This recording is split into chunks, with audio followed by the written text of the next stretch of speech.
Hey guys, Brian here from Solid Woodworks. Just want to show you my most recent little project here on this transit van. A friend brought this to me. Said he wanted some work done on his van, so I'll help him out with a couple little things. First things first is these panels here. He had the previous original panels that were installed from the factory, so I just took those off and traced those, made them a little bit taller. He had put these plus nut bolts in to these specific locations here, as you can see. So I just kind of traced them out, drilled them out, put an extra little piece right up here, as you can see. Just kind of cleans it up a little bit.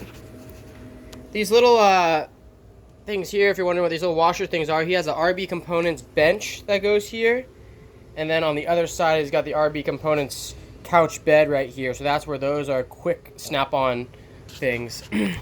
So what I did in this build as well was these upper cabinets, as you can see on both sides. Pretty easy, simple design. He wanted little cubby cutouts like this.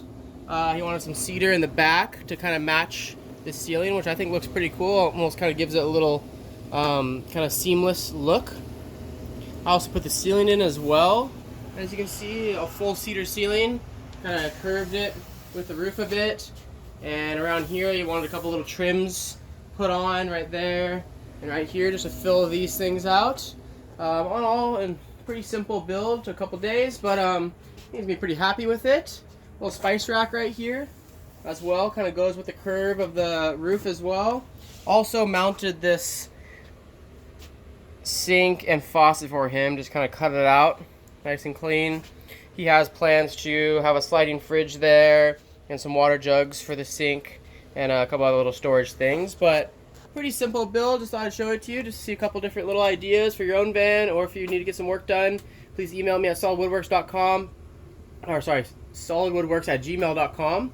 Any little questions about the build, leave them in the comments below, and check the description of the video for any materials or things used in this build. And there's a little discount in there from Renogy, the solar company that I use for panels, batteries, inverters, and all that good stuff. See you next time.